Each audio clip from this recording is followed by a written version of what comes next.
ओम नमो भगवते वासुदेवाय। ओम नमो भगवते वासुदेवाय। ओम नमो भगवते वासुदेवाय नमः। अच्छा, अभी एक प्रश्न आया हुआ है मधुबनी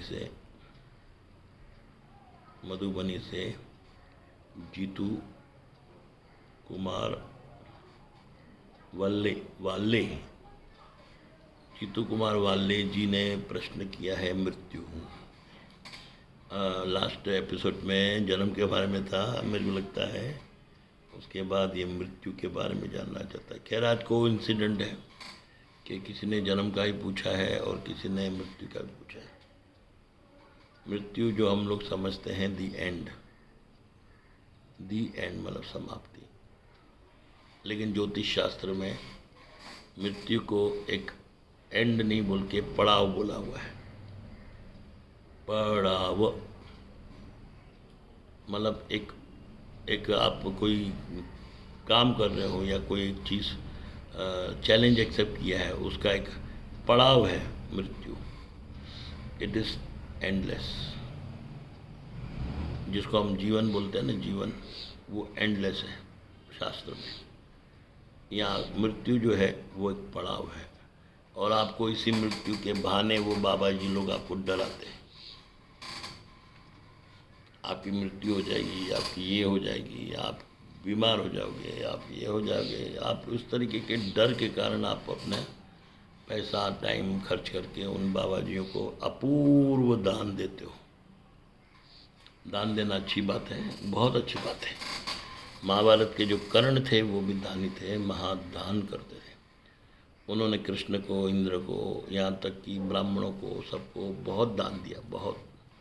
और उनका दान की गाथा तो एक ग्रंथ लिख सकता है, इतना बड़ा ग्रंथ है, बना सकते हैं। तो लेकिन दानी ऐसा नहीं कि वो दानी धर्मी हो, अधर्मी हो, साधारण मनुष्य हो। अभी वो तो कर्ण जो था धर्मी बना, और उन्होंने वहाँ श्री कृष्ण और अर्जुन से युद्ध किया, धर्म के विरुद्ध था, सब जानते हैं। तो ये मृत्यु जो है, जैसे कर्ण की मृत्यु हुई, विद्या भूल गया, सब भूल गया, जवानी में सब भूल गया। हम लोग बुढ़ापे में देखते हैं कोई मजबूत घाटी का मनुष्य रहता है, शरीर अच्छी 6 फुट 2 इंच, और कहीं मिलिट्री में काम करता है, कहीं किधर काम करता है, कोई कहाँ काम करता है। ऐसे लोगों को हम लोग ने देखा है जवानी में, और बहुत शरीर को बना के रखता है, खाना पीना एकदम स्वादिष्ट अच्छा खाता है, व्यायाम करता है, योगा करता है, और कई तरीके के अपने शरीर के निमित्त वो जिंदा रखने के लिए करता है, अपने शरीर को एज इट इज़ जिंदा करने के लिए। जैसा मैं हूँ, एक दिन आगे पीछे भी अगर कोई बुढ़ापा आएगा तो वो सहन नहीं कर सकता है। बुखार आया, कमजोरी आई, अरे परेशान हो जाता है। तो ये अवस्थाओं को भी वो झेल नहीं पाता है। हाथ कट गया, उंगली कट गई, पाँव कट गया, तो वो बर्दाश्त नहीं करता है, मायूस हो जाता है। तो उसके बाद जब मृत्यु का भय मिलेगा तो और डर जाएगा। उसके निमित्त वह उन बाबा जियों को दान करता है जिनको शास्त्र के बारे में कुछ मालूमात नहीं, उपनिषद के बारे में कुछ मालूम नहीं। योग करने जाते हैं और अपने शरीर के लिए करते हैं, भाई हम चुस्त रहें, फुर्त रहें, ये रहें। कैसे? हम अपना काम भी पकड़े रहें, हम अपने नियम भी पकड़े रहें, हम अपना खान पान भी नहीं जो बदलें, जो बाबा जी बोलते हैं वो करें, जो वो आयुर्वेदिक दवा बोलते हैं वो लें, जो योग बोलते हैं हम करें। तो आप उसके चक्कर में रहते हो, उसके लिए टाइम भी निकाल देते हो, जाते भी हो, कई कई जगह ऋषिकेश हरिद्वार भी चले जाते हो। तो देखिए, जो मृत्यु है वो एक अटल सत्य है। वो आपको अपने पड़ाव के अनुसार आपको खींचेगी। It is a natural phenomena, natural है। और आपको बुढ़ापे में मृत्यु आए इसका कोई गारंटी नहीं है, जवानी में आए कोई गारंटी नहीं है, बचपन में आ जाए कोई गारंटी नहीं है। लेकिन ये पड़ाव है, पड़ाव।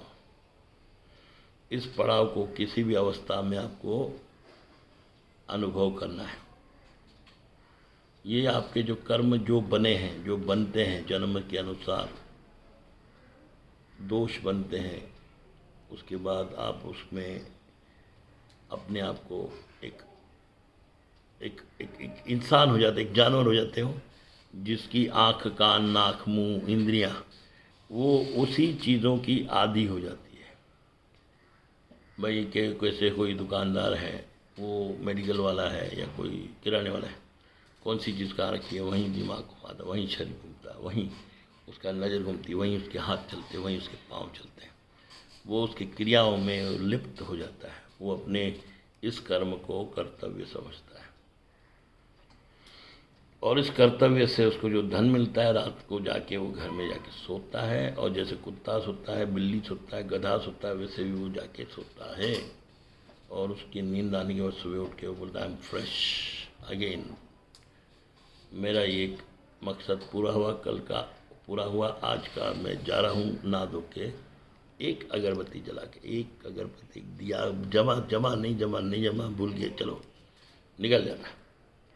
निकल के पहुँचता है अपनी दुकान, फिर उसी तरीके से कोल्लू के बेल के तरफ फिर घूमता है, और फिर वो इस परंपरा में चलता हुआ, समय व्यतीत करता हुआ, पड़ाव का लक्ष्य भटकता हुआ, अंत में मृत्यु को प्राप्त होता है।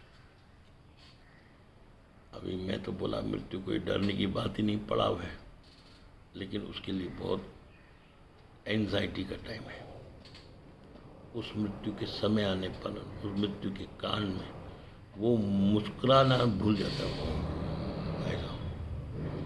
वो रोता है, विलाप करता है, घबरा जाता है।